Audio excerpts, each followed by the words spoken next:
me tell you about a friend. It's Craig LeBlanc where the good times never end. Talking Parks and Rec, it's a show you gotta know. Welcome one and all to the Daily Parks and Rec Show. It's the Daily Parks and Rec Show. We do face challenges when it comes to budget time. You all automatically know your top 3 supported departments in any city, town, county you go to. When you start looking at green space and sustainability and climate, as well as that fabric of the community, economic impact, it's huge what this industry does. What value there was for our maintenance team to go out and make these repairs and keep these spaces beautiful. Welcome back to the Daily Parks and Rec Show, Leadership Series. In this episode, we sit down with Pam Salokangas, Director of Parks and Recreation in Belfast, Maine, a leader redefining inclusion, sustainability, and community connection in one of America's most scenic small towns. From ADA accessibility and all-ability playgrounds to facility maintenance and climate-conscious design, Pam shares how modern parks can thrive through creativity, collaboration, and care. Join us as we explore how leadership at every level transforms local spaces into lifelines of wellness and joy. Let's dive in. Welcome to the Daily Parks and Rec Show. This is Craig LeBlanc, the doorman, with another great leadership series. And I have a fantastic leader all the way from Belfast, Maine, top right of the country, on the coast, correct? Yes, on the coast. How's the weather up there? It's clearing up. We had a rainy start to our day, but we're right on Penobscot Bay. It's beautiful. Yes. I'd love to find an excuse to go up there and visit Maine. I've heard so many good things about it. I had an aunt that used to go up there for the antique shops. I'm not sure if there's antique shops up there, but she used it as her excuse. You might have found a few. There are antique shops. There are definitely antique barns as well, right? All those barns with some of those hidden gems. Yeah, love it. Well, before we get started with our conversation with Pam, I'd like to play a couple of promos. One being how strategic partners can start to work with us. So a strategic partner is basically a vendor that has been serving the Parks and Rec community for quite some time, successfully nationwide. Those make good strategic partners for us. And when I say strategic partner, somebody that's going to help us co-create content for the Parks and Rec industry and help us give birth to the first media company for Parks and Recreation, because this industry needs it. It needs its story told, and we need to get as much of this messaging out there to college kids and the next generation and just the country in general, because this is definitely an essential service that we want to keep supporting. And then after that, I'll play a promo for one of our earliest sponsors, Palco LED Lights. They've been providing sports lights for cities that would like to just replace the fixtures they have, and then they can actually light up an entire baseball field for as low as $35,000, which is about a fifth of the cost of redoing it any other way. So if you have that need, they've been working in the Parks and Rec industry for over a decade. Give them a call, and let's go ahead and play these 2 promos, and we'll be right back. Are you a vendor, brand, or service provider ready to connect with the heartbeat of local communities? At DPRS Media Co., we tell the stories shaping parks and recreation across America. Through podcasts, live streams, videos, and newsletters, we reach frontline leaders, city directors, and decision makers every single week. From youth sports and facilities to programming and policy, our audience is your audience. Sponsoring or partnering with DPRS Media Co. puts your brand in front of the professionals who build, budget, and buy for their communities. Launching a new product, growing your presence in public spaces, targeting cities, counties, or departments, DPRS is your trusted media partner. Whether you're in software, turf, aquatics, robotics, smart cities, or special events, partnering with DPRS puts your brand in the story. With commercials, interviews, social campaigns, newsletters, and live shows, we're your media team. Partner with us and grow your impact in the $200 billion Parks and Rec industry. DPRS Media Co. Stories that move Parks and Rec forward. Your audience is here. Let's meet them.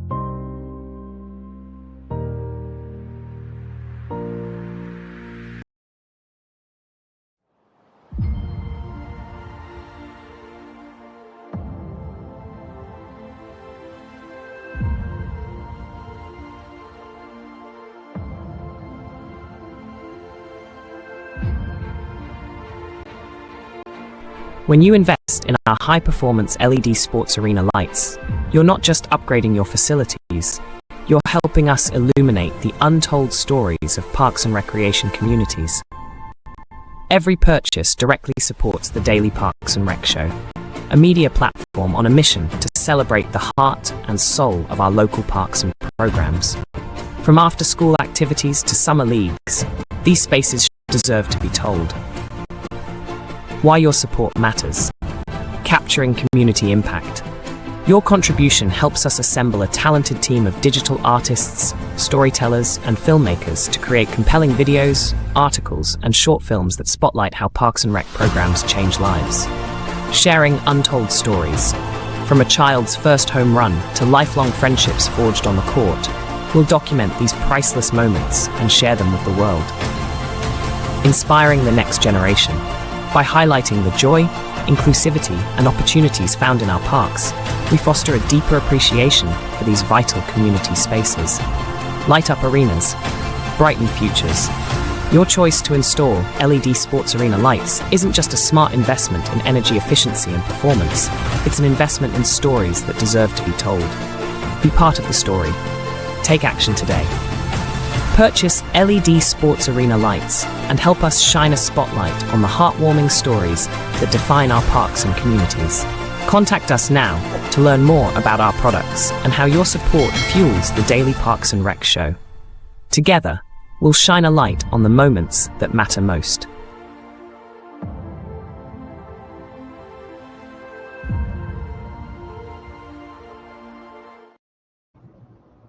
All right, Pam, how are you doing this week so far? Very, very good. We're holding steady. Yeah. Now, I wanted to go back to how you got into Parks and Recreation, because I know you've been in Parks and Rec, you told me, for 28 years, correct? Yep. And so maybe even go back before that, before you got into Parks and Rec, who were you in high school or in college and stuff? Kind of, because we have a growing number of young people that are kind of undecided with what they want to do with the rest of their life. And so then maybe they can hear your story about what you were doing when you were their age and how you discovered Parks and Recreation. Yeah, I came in through the back door. That's my story, but there's a little more to it. I was originally going into hotel and restaurant management. That's where my family was headed right after I graduated from high school, and I really thought I would enjoy that field. So off I went to college for my freshman year, and a lot of basic classes, but did get into, the beginnings of hotel restaurant management, and I was living it during the summer months, right, working for the family business. But it just didn't warm my heart. And so, some other circumstances factored into my decision to quit after my freshman year and find my career. And I did all kinds of things in that 5 years I took off. I worked at a bank, I worked at a graphic design studio, had a grocery store job, just explored things. And the town where I was living started its very first Parks and Recreation department while I was in this 5-year break. And it was like the doors opening and the sunshine coming out and the rain stopping, because I got to know that Parks and Recreation director. I was participating in those programs, playing rec softball and rec volleyball, playing at the tennis courts. And I said, what do you do? What are your skills? What does it take to be a Parks and Rec director? And she was very gracious. Did she tell you all she does is cut grass and that's it? Exactly. She talked a lot about craft supplies, right? Right. She was gracious enough to share everything she knew, and it really felt like my skill set and experience would fit for the field. And literally applied that fall to go back to college and finish my undergraduate degree in Parks and Recreation Management. And because I was a little older by that point, I decided to go ahead and get my master's degree right after that. So I could do it full time and then hit the ground running. And it was the best decision for me. This is a field that I love, and it's taken me to many places, and I've learned different things along the way. Now, tell us about where'd you go to university at? I did my undergrad at Penn State University and my master's at the University of Georgia. Okay. And so those are both pretty large universities, correct? It is. And my first college was very small. They are now a university, but at the time, very small. And I think that was the other reason why I chose a larger university. Wanted more diversity, more options, you know, to fill time between classes. And so what were those 2 degrees like? If you could kind of explain that experience on your undergrad. Yeah, for me, most of our classes were really the type of classes where they're giving you skills for hands-on work. So I loved my facility maintenance and management class because we went out into the field. We went to places in State College where there were parks, playgrounds, swimming pools, and we got a chance to put our knowledge into practice of evaluating them and writing those reports and sending those off to the local Parks and Recreation Department for feedback. And it really gave me that critical eye. And to this day, I am still using that critical eye when I walk into my own facilities. You know, do we have tripping hazards? What's going on with our, you know, capital improvement? How are the roofs? You know, things like that. We also had a great programming class where you literally learn to program from the ground up. While it doesn't take a special piece of knowledge, it does teach you how to be organized, does teach you how to create those budgets, how to program for different age groups. And that sticks with you the whole time you're in this field because you're still programming, whether you're doing you know, we had a memorial unveiling last week. We had to basically program that unveiling event. So it stays with you your whole career. Tell me more about that facilities maintenance. Was that a class or a couple classes? The maintenance? Yeah. Yes. It was actually class 1 and class 2. So you had 2 sessions of that class. And again, you really worked out in the field. You looked at a lot of scenarios as well.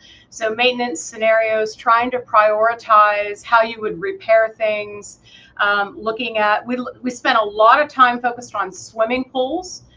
Just because they were, the university was trying to provide an opportunity for you to get your CPO or AFO certification when you come out of college so that you'd be ready to operate a pool if necessary. So we spent a lot of time on facilities and again, looking at also at the time I was in college, ADA had just started. ADA had just come out in the early 90s.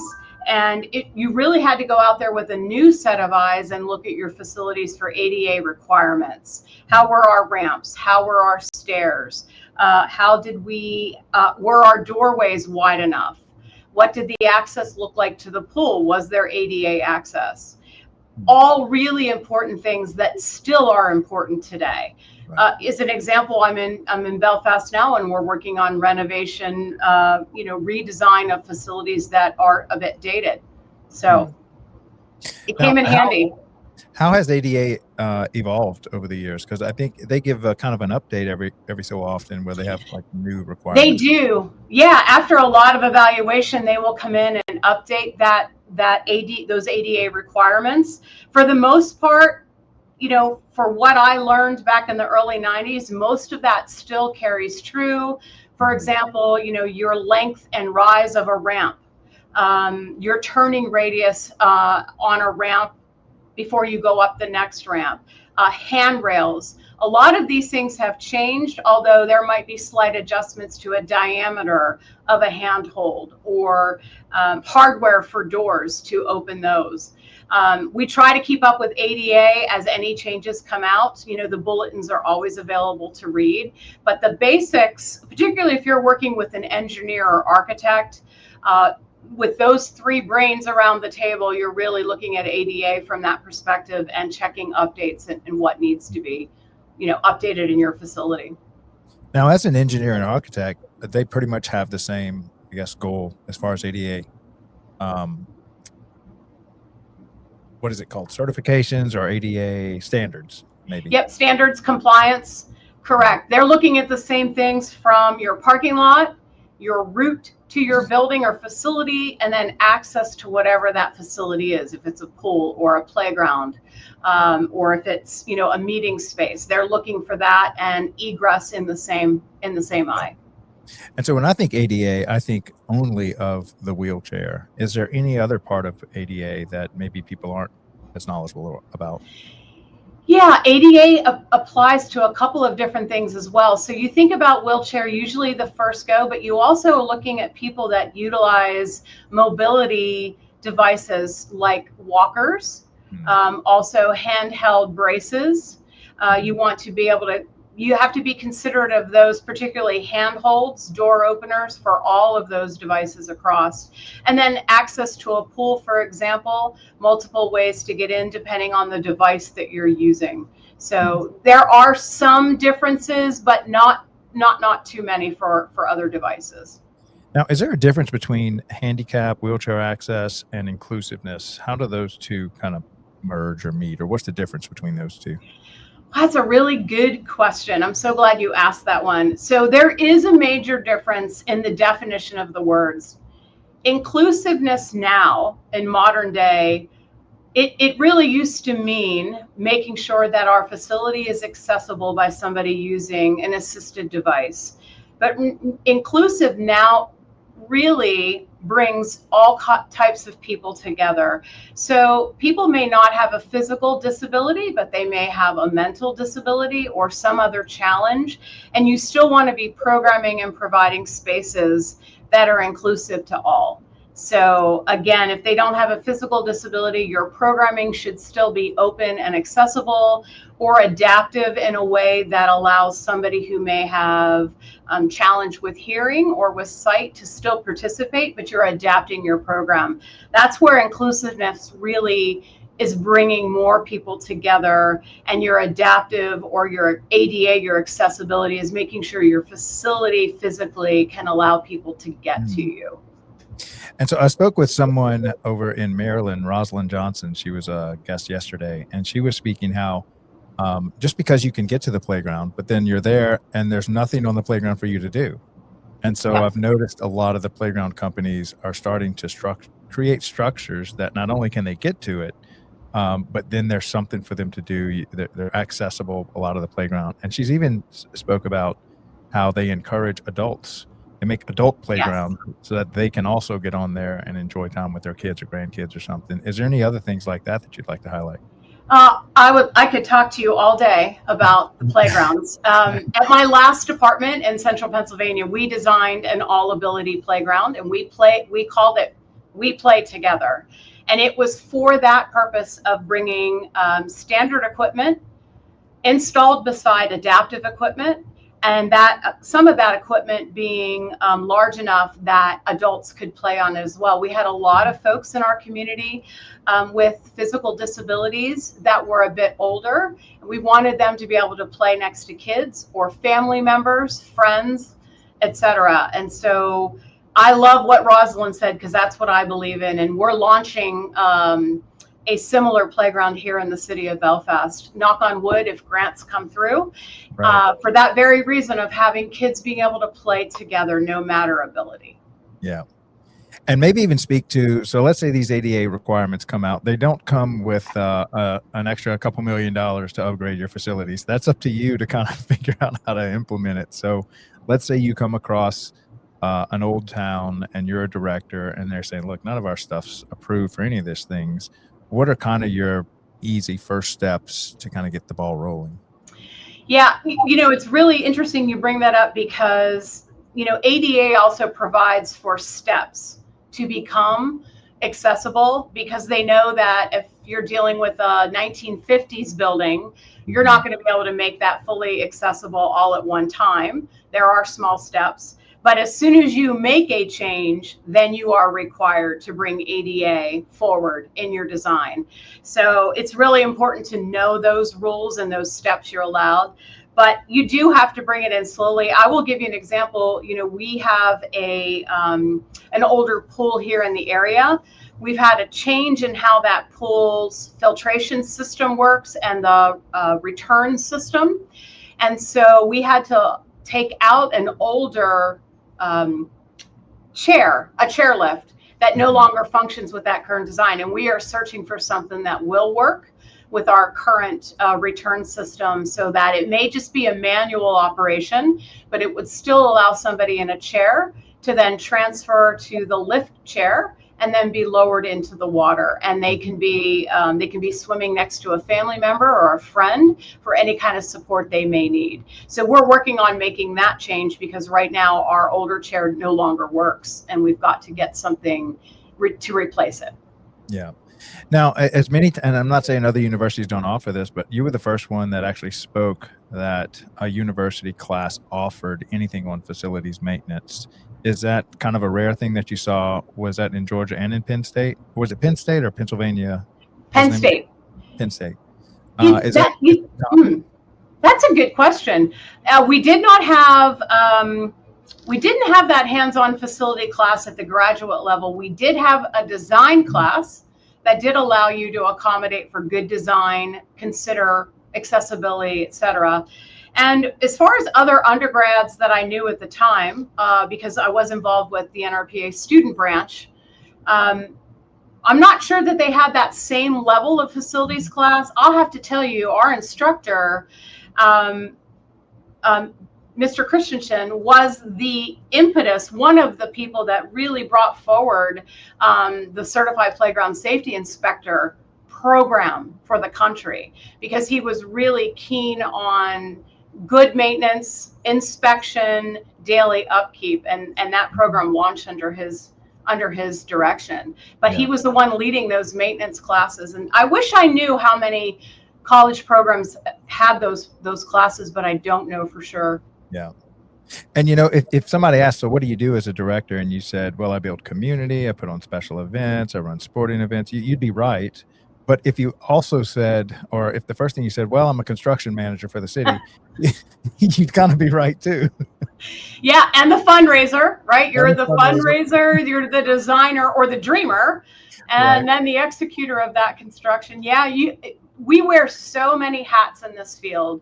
But I tell you, it does build your skill level, because you have transferable skills to slightly move over into community programs, you know, or to slide over into another field. It's very, very, very relatable. Yeah.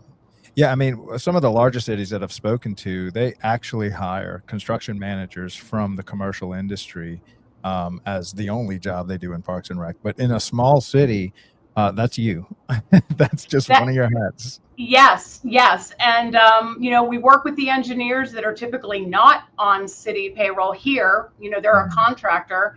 And then we have to work together to execute the construction of everything. So I just know a little bit, and I'm dangerous with that knowledge. Yeah. So. I love it. And these small cities do a great job of, let's say you're really new to Parks and Rec, and so you get like a small town, 5,000 people, and you have to learn pretty much every hat. But it's such a great training ground. It's almost like a classroom in and of itself to prepare you for maybe a larger city where all those same things are going to happen. You've just got more people, and you can kind of divide the labor up. Exactly. You do acquire quite a skill set. Are there any other skills that you've had to add to your repertoire of skills to run a city Park and Rec department? My gosh, I think I've added so many along the years. You know, when I first started, my very first department we didn't own anything. We were solely a recreation department. So your programming was your focus. That's what we did. And we created relationships and partnerships for use of space, for equipment. And then moving into my very next job, that's where facilities came in. So, you know, I had to learn to operate an ice rink, you know, learn to make curling ice, which there is a special technique for doing that. Curling ice is different than hockey ice, and hockey ice is different than ice skating ice. I mean, who would have known? I didn't know. Curling ice? I've never even heard of that. Here in New Orleans, we don't get too much ice. No. It's not in our freezer. It's not frozen. What is curling ice? So interesting about curling ice, like ice skating, figure skating, and hockey. Hockey is hard as can be. Figure skating is slightly softer, and curling ice is also soft, but then you have a drizzle.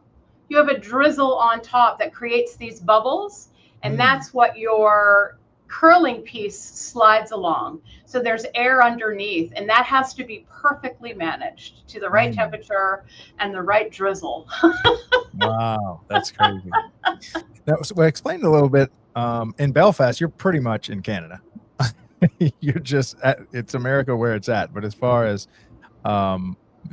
north as it is, aren't you kind of level with Toronto or what Canadian city you're at? Yeah, we are. Let me think. So Nova Scotia is basically right off of our eastern coast, the tip of Nova Scotia. So we're up here. Many departments in Maine have a very short season. And so you're not only doing your programming, you are trying to get all your facilities renovated, fixed, painted before the snow comes. And as my husband likes to say, we have winter twice a year.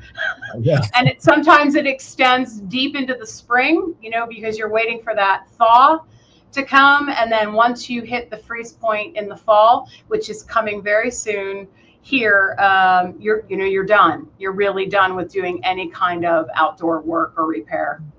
Yeah. Okay. So tell us a little bit about Belfast. What's it like up there? What are kind of the culture is like? What are some of the events and special events that y'all put on? Yeah. So Belfast, small city, is like you mentioned before. We're just at about 7,000 people. We are a seasonal city, but we have a really vibrant year-round population here.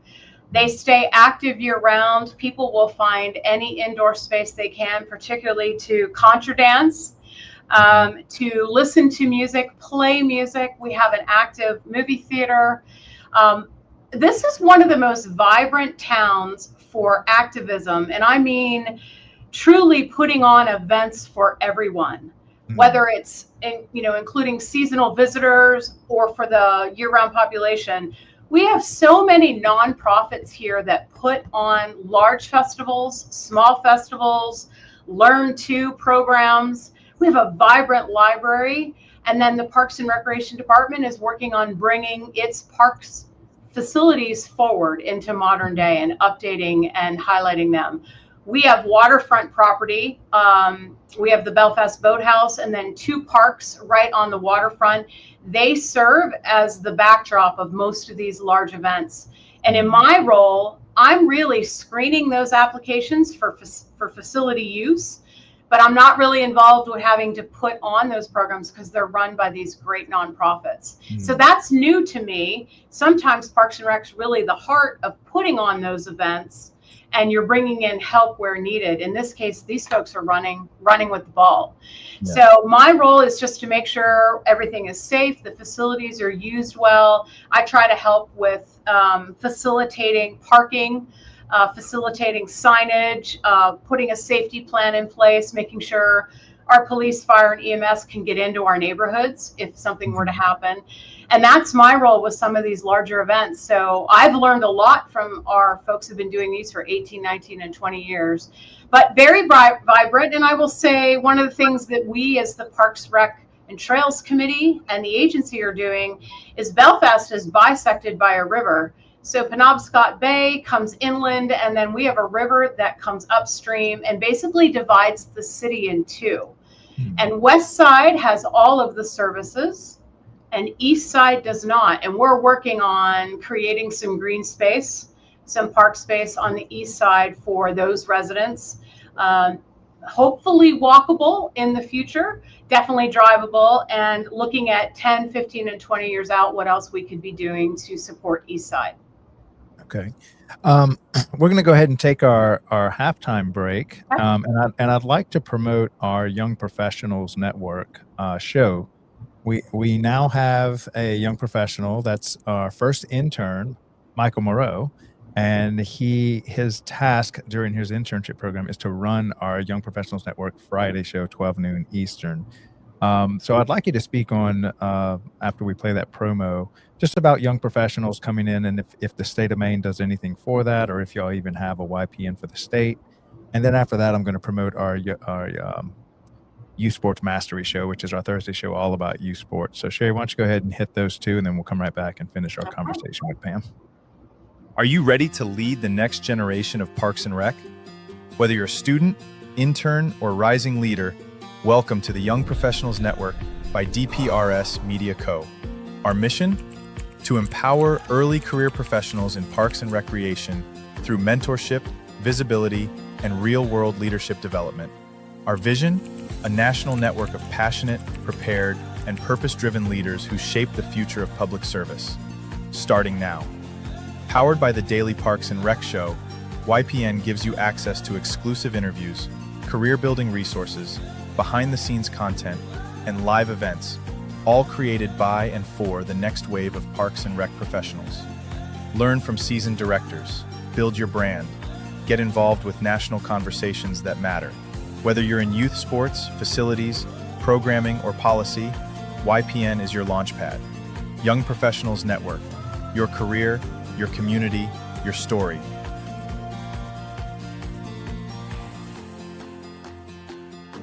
At DPRS Media Co., we don't just create content, we elevate community through storytelling.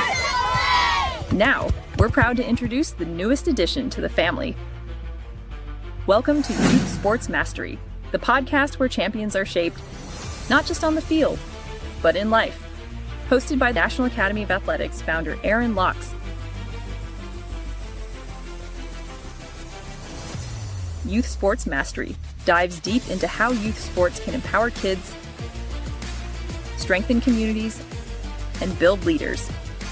From coaching culture to recreation strategy, and from player development to parent impact, every episode brings game-ready insight from the people making it happen. Youth Sports Mastery goes live every Thursday at 1:30 p.m. Eastern Standard Time. Only on the Daily Parks and Rec Show, sponsored by National Academy of Athletics and powered by DPRS Media Co. This is where purpose meets play.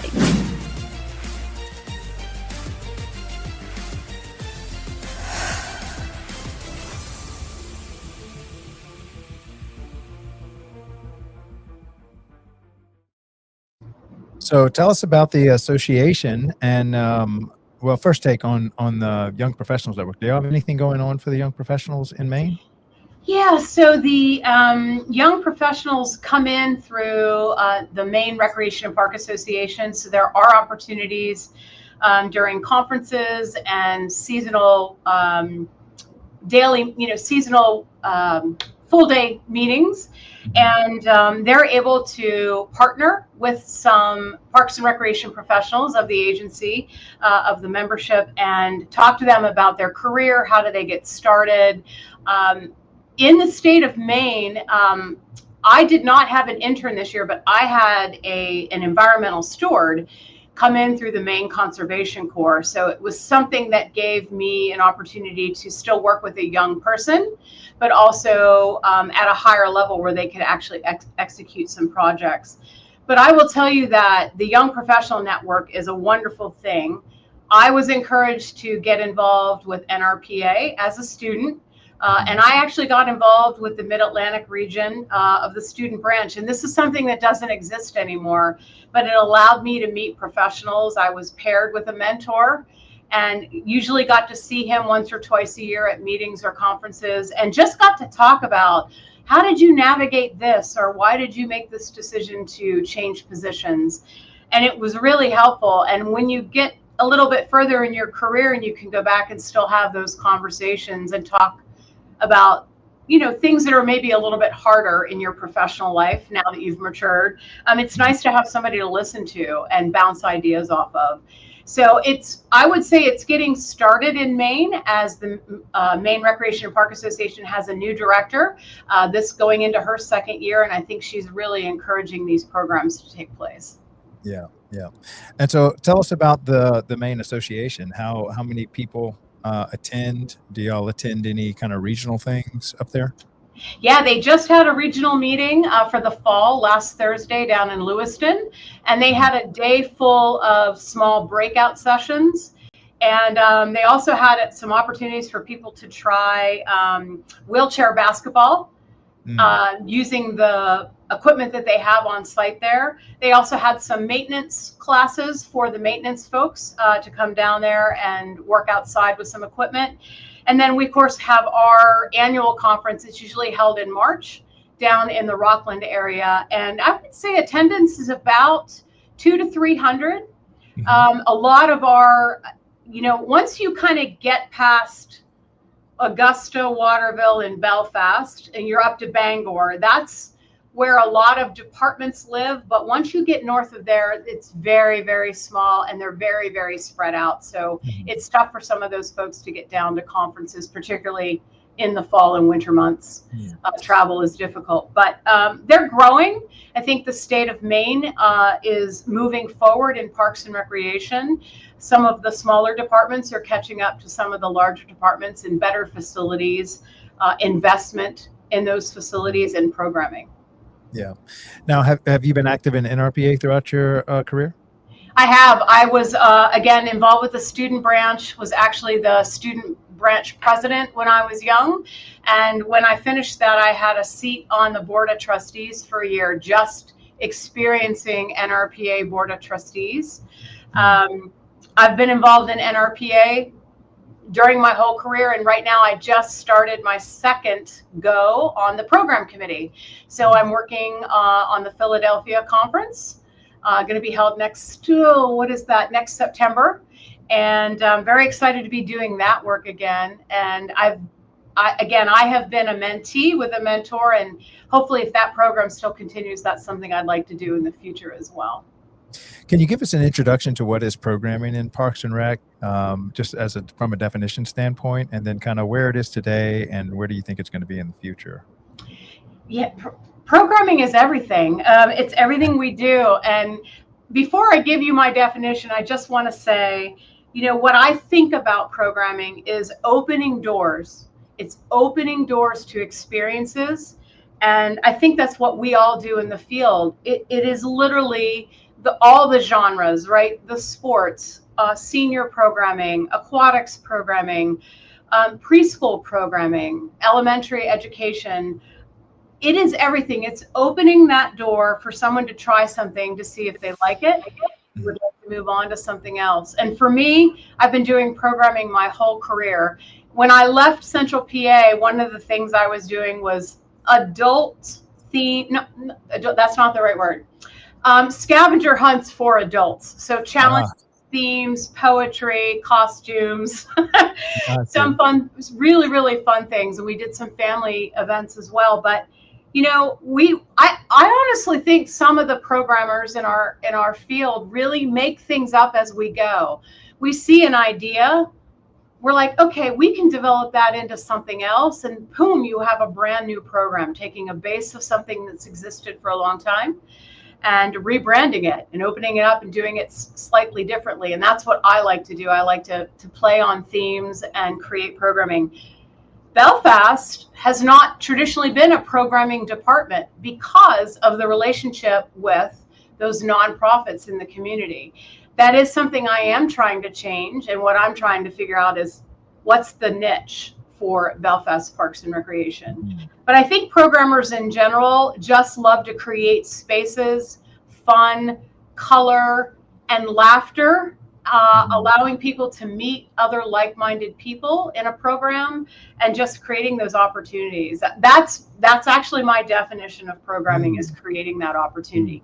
No matter what you're programming for a preschool, art class, up to adult scavenger hunts or special events with concerts or, some of these great 5Ks and 10K themed events. Yeah. So if you were kind of creating a class for programming, what would that look like as far as like the 10 steps? Let's say you got to get your idea, like an art class for fifth graders and their mom or siblings or whatever. Yeah. What are kind of the secure location? Steps. Yeah. What are the steps for that? Yeah. For me, I worked, it's like an upside down Christmas tree in a way, right? You start with your broad idea. You're looking at, okay, am I going to drill down? Is this for adults, youth, or children? Where am I going to hold this program? And sort of once that comes together, you really are looking at what equipment, supplies are needed. Do I need somebody else to teach this, or am I going to teach this? And then once you sort of have those details, you're really starting to sit down and look at the budget. What costs are there to run this program? Can we subsidize this program in any way through other funds, through donations, donated time, or is this going to be fully a fee-based program, and then what that cost is? And that's sort of like building block one, all of that work to get the program, get the description, get that idea on paper, and then you're going to obviously register for that program, but you're also marketing. So there's wearing hats again. Are you the teacher? Are you the person that's also registering people? And are you going to be marketing it as well? So you have to kind of think about what your theme is. How do you want to deliver the message of the program? And you always want to communicate the benefits of that program. That was an NRPA, marketing program many, many years ago, the benefits of Parks and Recreation, and it is stuck. It's important to show what the outcome is going to be. And programming has changed over the years where people really want an experience as well as learning a craft or a task of some sort. So you have to think about how you're going to deliver those benefits and hook them. Yeah. And I'm seeing a lot more cities really lean into the third parties where you find a nonprofit that's already doing this well, has the expertise. Maybe they just don't have the facilities, which y'all do have facilities, and you can help with the red tape of doing something on public property and making sure you got everything scheduled with like the police and fire and stuff like that. Maybe speak about how working with third parties or nonprofits has benefited you. That is such a great partnership area. When I started my very first department, I literally started it from scratch. That was my first job out of grad school. We had no instructors. And as the director, I couldn't always be teaching. I went around to local businesses and nonprofits and asked if they'd be willing to partner with us. Would they be willing to teach? We have a facility. They may have had a facility. We also had a partnership with the schools to use a facility. And that is how we got started with our programming. We had a company called Definitely Sports. They're not in business anymore, but they brought basketball to us, particularly summer and winter. We had a craft store, and they were willing to do children's crafts programs, mommy and me classes. And then eventually we started finding other instructors that were independents. But those relationships, I think, are really important, and it builds business for your community. You're staying in your community, you're utilizing your local residents, typically, in some of these businesses, and it's very, very important. And again, for the special events in the city of Belfast, in our case, those nonprofits are stepping forward and really doing some of that heavy lifting and creating these beautiful events. They are invaluable, and I always encourage people to really sit down and look at your city or township, county. What do you have for infrastructure, and start there. You could even start with a cafe or a restaurant to even do some small cooking classes or things like that. So if you do the research, I think you would find that people are open to it. It helps them build their brand, extend their business. And I know that COVID affected partnerships, in 2020, 2021, because some staffing was lost and they couldn't stretch as far. But I think that is being built back now. And I think those relationships can really go forward. Yeah. Yeah. Now I'd like you to, we did make I'm going to play this one a little bit early. I was going to play it at the end, but I'd love to get your feedback on it because of what you said so far, as far as Parks and Rec being an essential service. I know in 2021, a lot of Parks and Rec departments just got hammered on the funding side and had to shut a lot of their services down. And then I think the whole country realized about how essential Parks and Rec is to the kind of the preventative side of community versus the reactive side of community.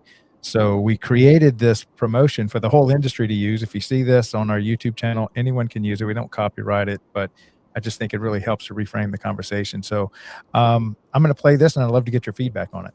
Okay. All right. When we talk about essential services, what comes to mind? Police, firefighters, healthcare.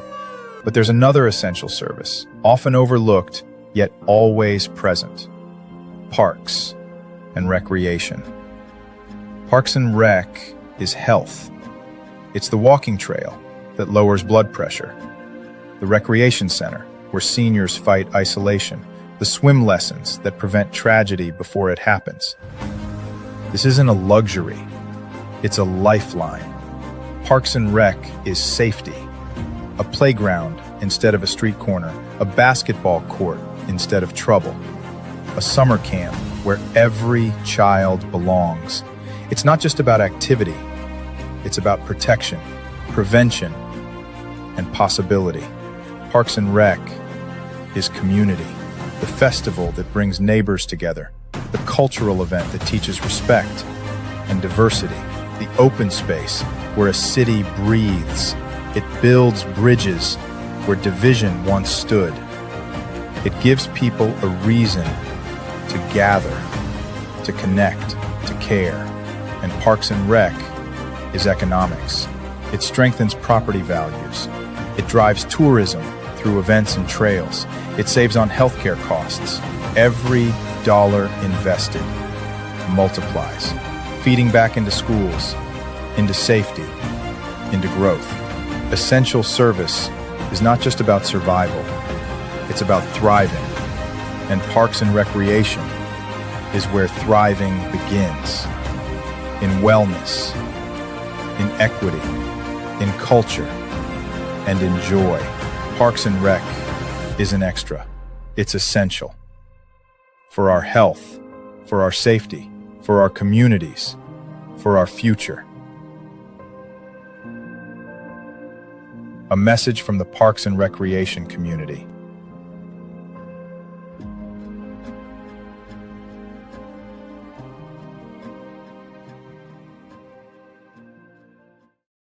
All right. So, what is your thoughts around Parks and Rec being essential service, Pam? I love that video. It's things that I think every director or every staff member you talk to, you hear that. This is what we do. We are such a part of the fabric of the community, and we do face challenges when it comes to budget time. You all automatically know your top 3 supported departments in any city, town, county you go to. But when you start looking at green space and sustainability and climate, as well as that fabric of the community, economic impact, it's huge what this industry does. And you have to tell your story. And I remember after COVID, since we just talked about COVID, we really made a push to start collecting data. This is why I was in Central PA, collecting data on what we were doing and how many people we were serving, and all about the acreage that we were maintaining and the number of playgrounds and the cost of doing business. What value there was for our maintenance team to go out and make these repairs and keep these spaces beautiful. And I think maybe some of the elected officials were probably shocked with that data. And some probably knew it because they've been around for a while. And we just kept updating that data every year. You have to tell the story. And this is a beautiful video to help Parks and Recreation around the country tell that story. You have to consider Parks and Recreation in it being an essential service, no matter where you go. Yeah, because there's, and I think what he said, there's not just living or surviving, it's thriving. And, yeah, you'll still keep living if your Parks and Rec shuts down, but you may not want to live in your community. And because the park systems really do create those spaces where we can, as a community, come together and create something beautiful that we all have access to. And that is pretty much Parks and Recreation. And then that doesn't even speak to all the special events and the programs that y'all offer. Yeah. Now, do y'all do anything for the aging community? Yes. So yes, we have the Belfast Senior Center. We are growing that program since I've been here.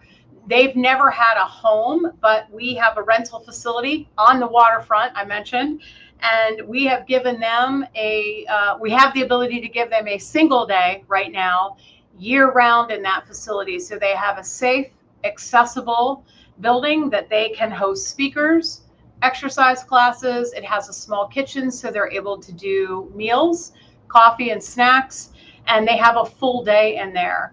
We would like to make that like other senior centers where I've worked, where it's 5 days a week right, year round, but we're working on it. It's a small city. We have some transportation needs here, and that's a bigger challenge to solve in order to get people to the facility. But yes, we're supporting seniors, and they just had a field trip last week, as a matter of fact, to a peace garden. I mean, these are things that they are really trying to build variety into their daily programming. So it's really wonderful to see. Fantastic. Okay, so I saved the best for last. Tell us about this whole travel group, where it came from, and you have kind of a history in that as well. So maybe give us the whole story from beginning to where we are today. Yes, yes. So I'll start by saying, many parks and recreation departments travel. Most of them do, a daily bus trip. They'll go see the Rockettes, and, they'll visit plays and things like that. Well, we wanted to go big. I was working in Central Virginia, and we really wanted to go big. Our town wasn't served by any travel agency. We didn't have any large alumni association traveling. And so I just went and asked permission if I could create a travel club, a travel program for adults, right? Basically adults. We did have some kids go on our trips, but we wanted to go big. And so our very first trip was a cruise, a short cruise to Bermuda, a 5-day trip. And we wanted to see what those logistics were like, because essentially you're leaving the country, and there's some things that can happen. And so our first trip was a 5-day cruise to Bermuda. It went very well. We took about 32 people, and what had happened, how I did it was I partnered with a travel agency via an RFP. So we did go out to many travel agencies. We really wanted a smaller agency that could provide us the services we needed. And we wanted a custom trip. We didn't want to just buy something that was created and is used everywhere. And so we started with Bermuda, and then I think that was in 2007. And from there, we started going bigger. So the next year we had scheduled a trip to, I believe that was 2008 was, oh my gosh, I'm going blank on 8, but 9 was Alaska. So we, 72 people on airplanes to Seattle, and we got on a ship and cruised for 7 days in Alaska. Wonderful, wonderful vacation. And then we went a little further out of the country the year after that and went to the Mediterranean and did Spain, France, and Italy. And then we came back and we did Hawaii, cruised around the Hawaiian Islands. And then one of my very favorite trips was a motor coach tour that went to 3 national parks. And so we flew out to Montana, and then we motor coached. We had our driver for 10 days, and we all, hoteled together and hiked together. We brought a photographer along who helped people with their cameras. And she also took photos and created a little CD of our trip. It created such a travel community and brought people together who didn't know each other. Our county was very long, and it was bisected by a highway, but this brought people together. Like if somebody didn't have a roommate, we were able to pair people together. We just had so many good memories come from these trips, and people still talk about them today. When my photos pop up in my social media feed and I reshare them, I still have those folks commenting on that trip and what a difference it made in their lives.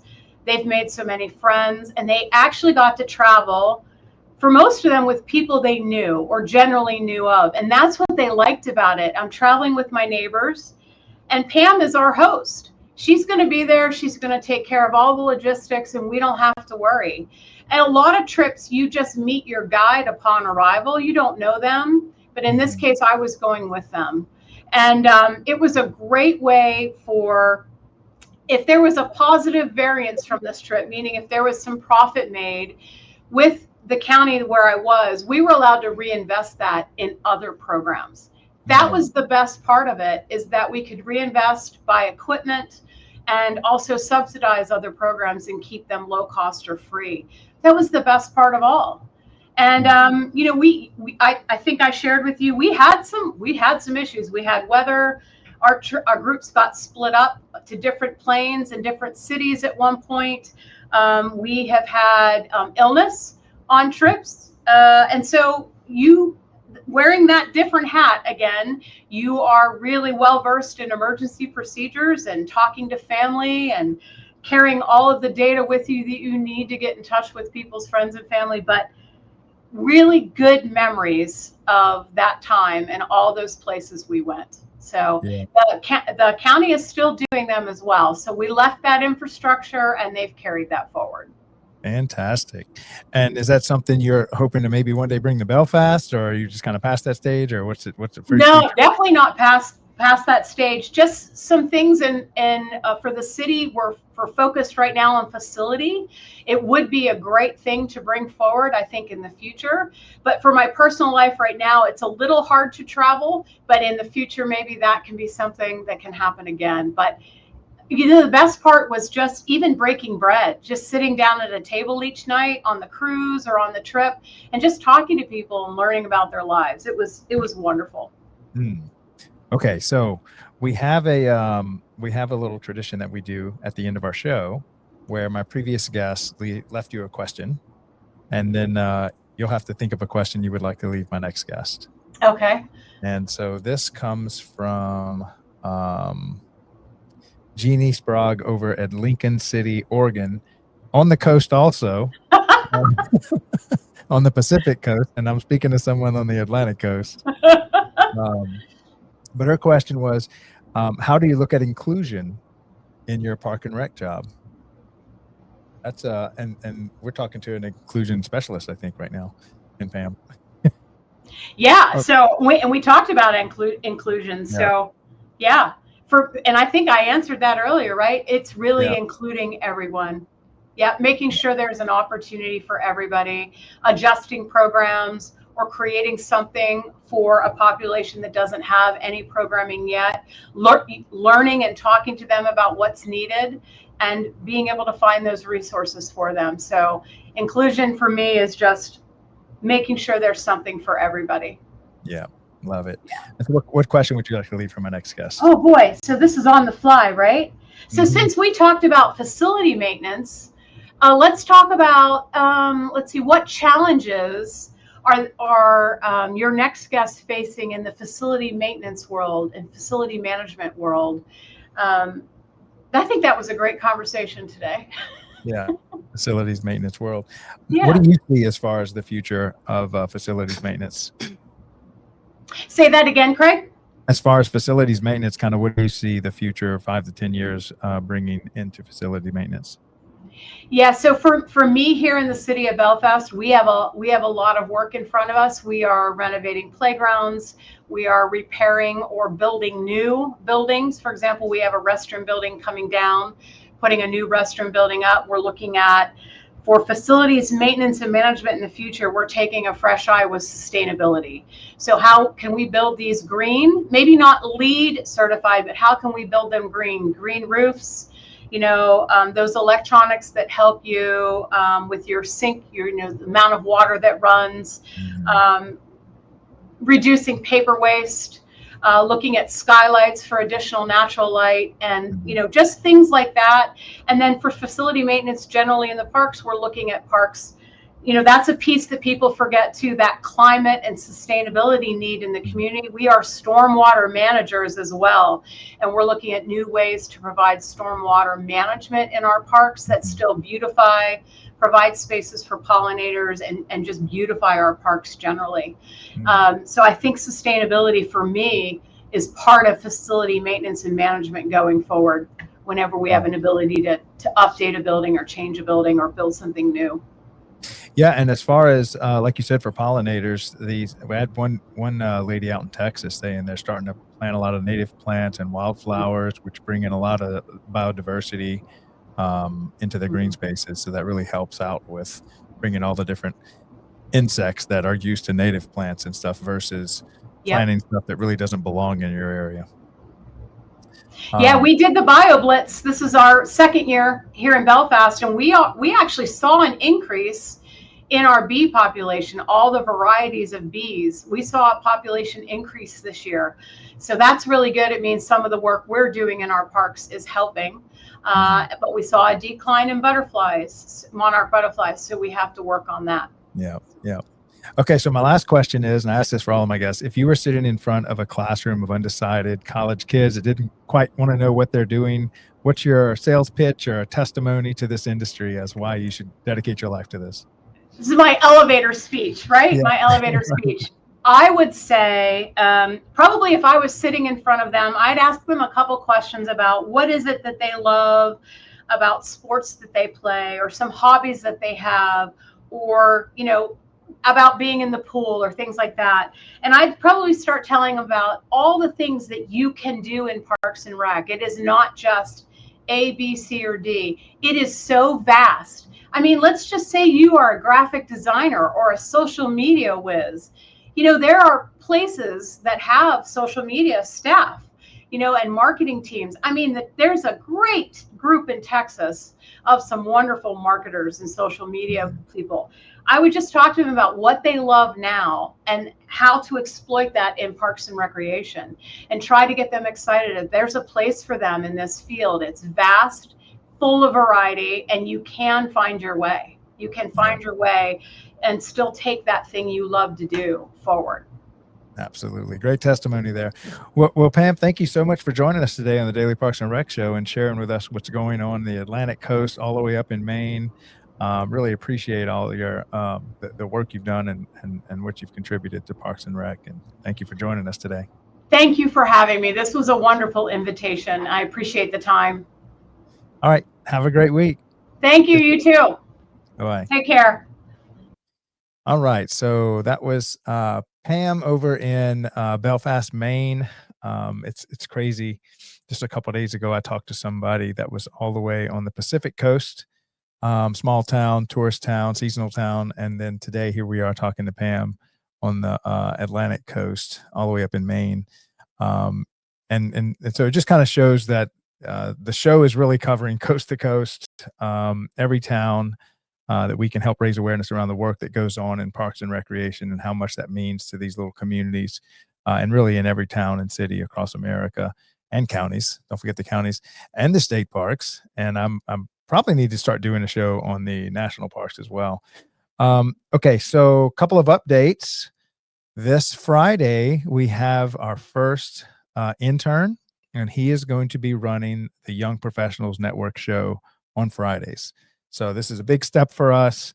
I've heard enough about interns and what the great work that some of our Parks and Rec departments do with involving young college kids and students that want to have a career in Parks and Rec, and how they bring the interns in as part of their study. And I was like, you know what, we kind of got to do our share and do the same thing. So I opened up our internship program, and we are still seeking interns. So if you're listening and you know of a college student that would like to do an intern with the Daily Parks and Rec Show and help us to create content, what you will learn is you'll learn how to do everything I'm doing and everything that pretty much everyone on our team is doing. So we'll kind of give you some time at all the different seats in the company, in the media company. So you'll be able to create content, learn how to host a show, learn how to recruit for guests, learn how to do your show prep calls, learn how to do some of the marketing, learn how to do stage management. And then we'll even teach you how to actually edit and then distribute the content. And so that you can step away from working with DPRS Media Company, and you'll be qualified to really start any media company similar to ours. But then you'll also be able to understand Parks and Recreation, and hopefully be able to perhaps get a job in the marketing departments, which there are many of in Parks and Recreation. So that's open right now. If you know of someone, or if you're listening, you are someone that kind of maybe that's something you want to do, just hit me up on LinkedIn and we'll get you plugged in. But I will be interviewing Michael Moreau up in Pennsylvania, and that'll be our YPN show. And then he'll take it from there, and we'll get to showing him how to run everything else and be growing out our Young Professionals Network Friday show. We've only got like a couple of more weeks before we head off to Jekyll Island in Georgia, where we will be attending officially as the Daily Parks and Rec Show and covering the state convention for Georgia. Following that, we'll be going to Kentucky the next week, and following that, we're going to Louisiana. So November is going to be a packed week. We will be on the road. I won't be doing any of the normal shows that we do. We're actually just going to be doing about 30 live interviews from each convention. So we'll actually do about 90 shows in that first 3 weeks of November. So our editors are going to have to kick it into overdrive and grind the Silicon overlords to help them out with the with AI helping them to generate as much content and edit that content and get it back online. Now, Chris did create a beautiful 300th episode. Thank you for the whole community. I did not upload it in time, but I will do it as soon as I hang up here and we get that out, because I just really wanted to thank everyone for getting us to our 300th episode. This is our 303rd episode. And this next phase of DPRS Media Co. is already turning out to be super exciting. And I can't wait to see what we accomplish between now and Philadelphia. That's where NRPA is hosting their next annual convention. So hopefully we will see y'all there. And then also, if you are or work with one of your state associations and would like the Daily Parks and Rec show to go live from your convention, again, hit me up on LinkedIn and we'll see what we can do to start that conversation and see if we can get y'all on the schedule. Obviously, we can't attend all of them, so it's kind of a first come, first serve. I've already got a conflict between California and Texas. I've gone to TRAPS for many, many years, and this is one of the first years I'm going to miss because we are attending California, which is the exact same time, same start day, same week. And so I had to pick one, and California kind of is rolling out the red carpets for us. So we're definitely going to take them up on that because I haven't been to that one yet. And so I'm excited about that to attend as well, along with a few others that will be attending already. But that being said, if you would like us to attend, reach out to us, and we'd love to cover your state annual convention. Okay, so that's all I have for y'all today. We do have an exciting show tomorrow on Wednesday, and then we've got our 2 shows on Thursday. The Leadership Series, followed by the Youth Sports Mastery with host Aaron Locks and the National Academy of Athletics. And then we have our Friday show, YPN, with I'll be interviewing Michael Moreau, the new host of the Young Professionals Network show, every Friday, 12 noon Eastern. All right, so that's all I have today for you guys. Y'all have an awesome day. Love you. I'll see y'all here tomorrow. Thanks. Bye. Behind every thriving park, every safe playground, every event-ready field, there's a team working before sunrise and long after sunset. This is Facility Maintenance, the only show created for and by the unsung heroes of Parks and Recreation. Brought to you by DPRS Media Co., where real work gets real recognition. From restrooms to rec centers, HVAC to turf tech, we go beyond the job site into the heart of operations that keep our communities moving. Our mission? To elevate maintenance teams through stories, solutions, and shared experience. Our vision? A world where every facility crew is seen, valued, and fully supported. Each episode features operators, innovators, and leaders, sharing tools, tech, and tactics that make the impossible look easy. Facility maintenance isn't just a job. It's purpose, it's passion, and now it's a show. Facility Maintenance, where tools meet purpose, where work becomes legacy. At DPRS Media Co., we believe Parks and Recreation isn't just a service, it's the heartbeat of our communities. We exist to honor the people, the vendors, and the leaders shaping the future of Parks and Rec. Our mission is simple: to tell their stories, highlight their careers, and celebrate their essential work. Our vision is bold: to be the trusted hub where leaders, vendors, and communities unite, inspiring innovation, sharing wisdom, and building a stronger, healthier nation. Through over 220 live shows and 6 weekly series, the Leadership Series, Facility Maintenance, Young Professionals Network, Youth Sports Mastery, The Rec Room, and Growing Leaders, plus our industry-leading newsletter, the weekly Parks and Rec Post, we're building a media platform made for the Parks and Rec community. And now, we're inviting strategic partners to co-create this story with us. As a partner, you'll gain 12 hours of annual live exposure with custom shows highlighting your expertise, polished 60-second promos refined for maximum impact, year-round visibility with dozens of replays across our media network, premium features in our newsletter, and amplified social media reach across LinkedIn, X, and Facebook. This is your chance to educate, inspire, and lead while connecting directly with the professionals who build, budget, and buy for their communities. This is DPRS Media Co. Let's build the future of Parks and Rec together.